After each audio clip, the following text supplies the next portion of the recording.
Markee Dragon, also known as Marcus Eikenberry in real life, and welcome to another episode of the Mailbag. So these are actual messages as sent by you to me in my YouTube inbox. Now, I have made a little bit of a change. I'm getting quite a bit of junk messages in here, so I have started actually going through them some so that I can weed out the crap and the too long didn't read stuff. There is a bit of that stuff as well. So, anyway, just to keep it all exciting for you, hopefully your messages make the cut, and there is certainly plenty, well, send me a message on my YouTube channel if you would like to have a question that's possibly answered on this show. So, anyway, let's get right to it. In the mailbag today, so I have Unsound Cube asking about the game industry. And he is Almighty Markee. Oh my. Here we go. Let's see, I have a question in which I believe your expertise and experience and knowledge may well combine. The best form answer I will get. My name is Lucas, and I live in the wondrous state of South Australia, in, you guessed it, Australia. This year I begin my degree in Information Technology, IT, Design Media, oh, okay, and the end of this degree, let's see. At the end of this degree, I hope to prosper into a serious full-time job within or involved with the gaming industry.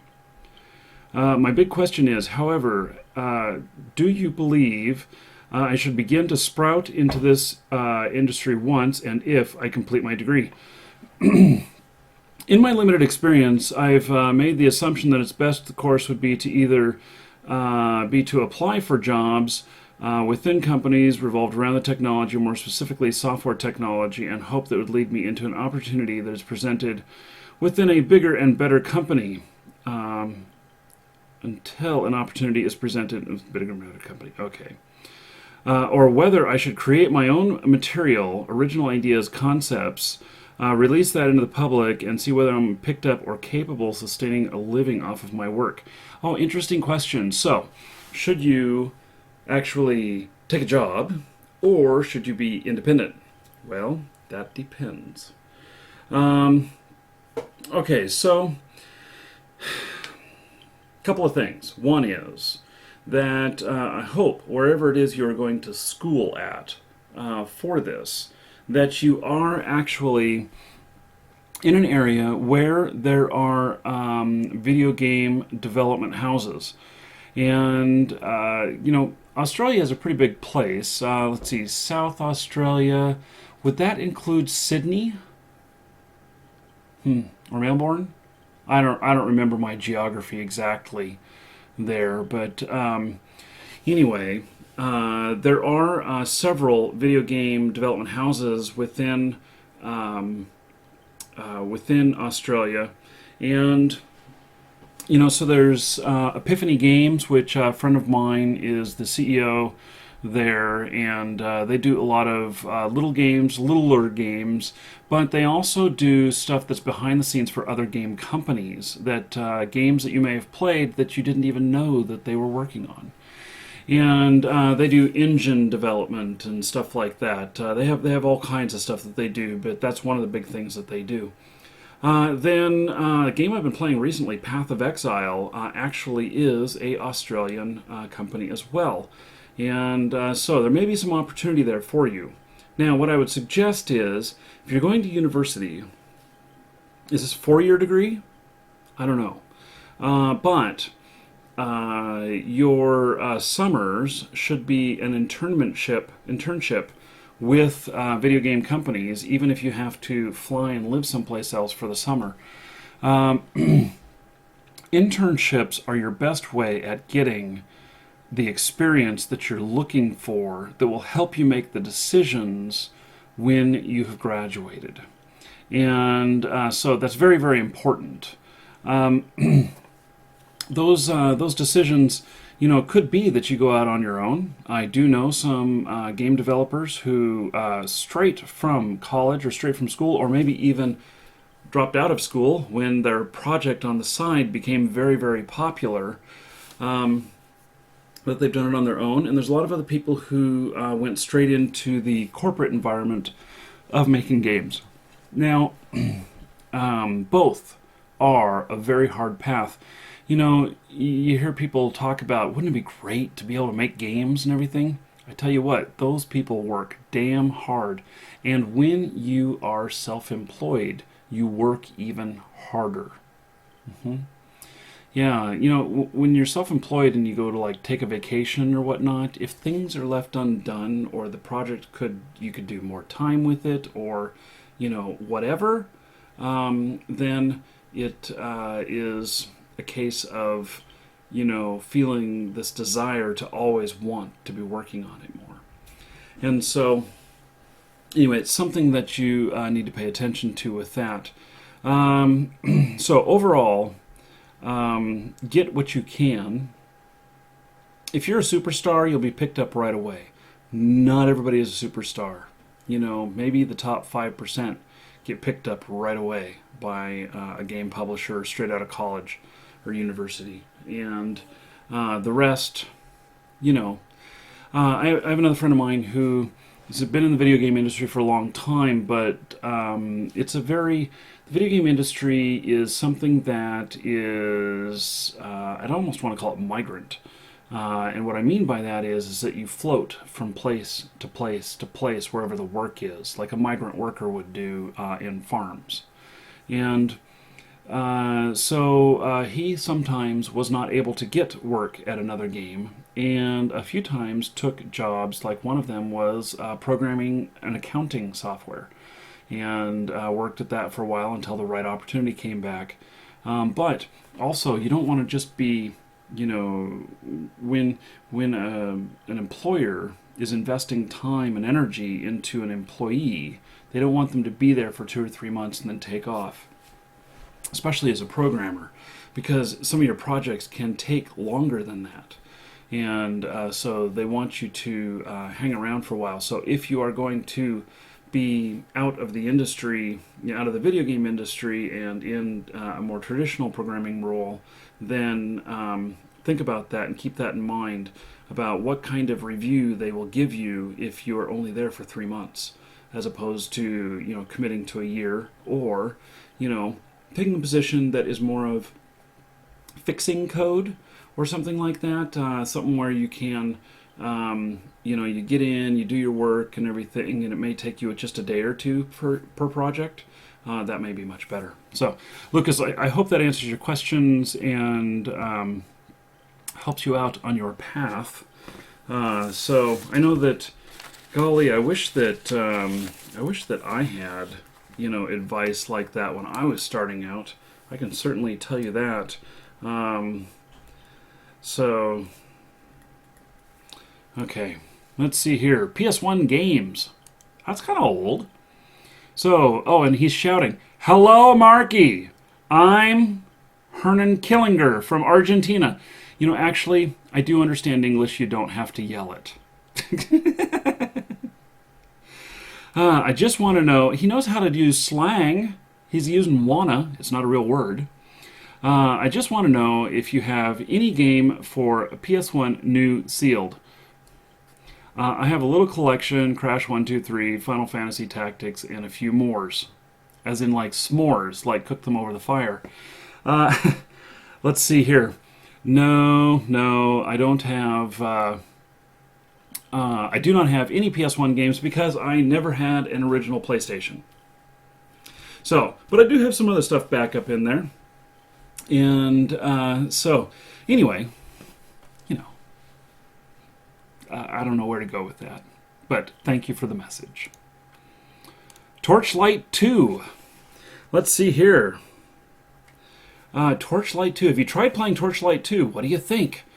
It's a better game than Diablo 3 and Patch of Exile together.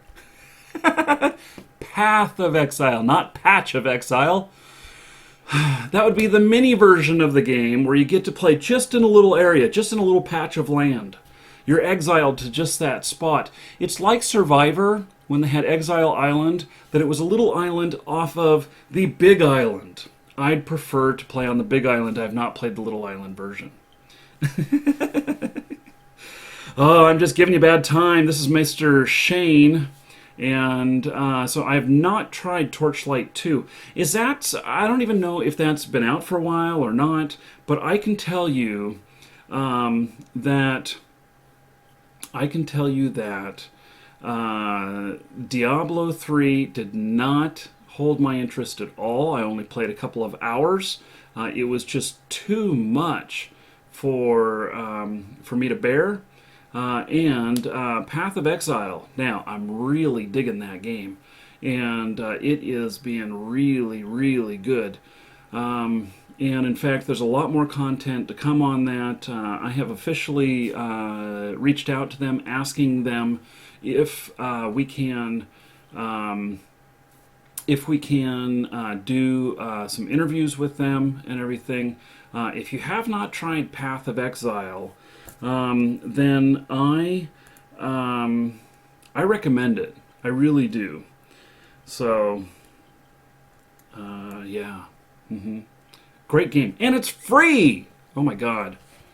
Okay, delete. We're going to skip the War Z ones and continue on, because I'll do a special War Z episodes. Okay, and so, now the real Path of Exile. Hey man, I just want to know the release date of Path of Exile. Wait. You sent this to me yesterday. Sorry, I'm verklempt. Dude, it's out. Go get it. pathofexile.com.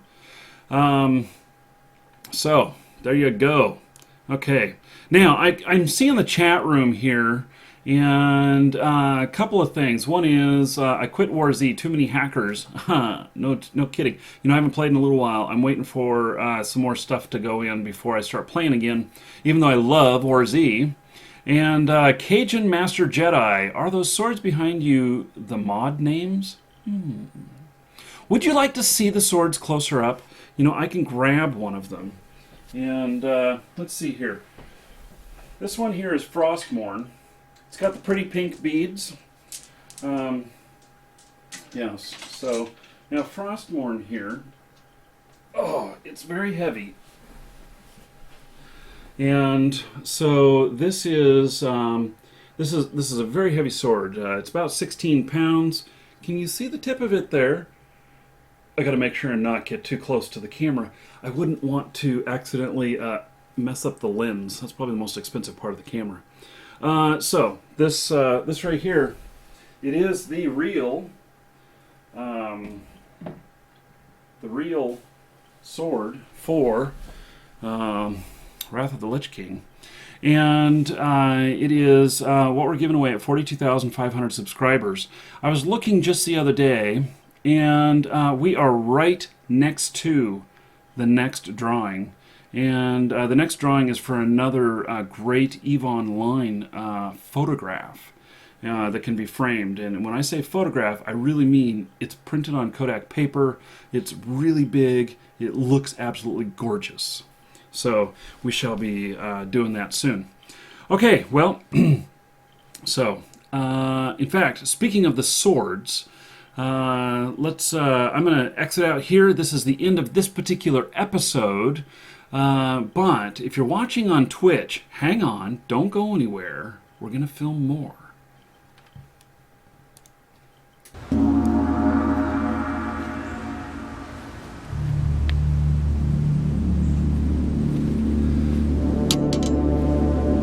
If you made it this far in the video, you may as well subscribe. That's what I want you to do.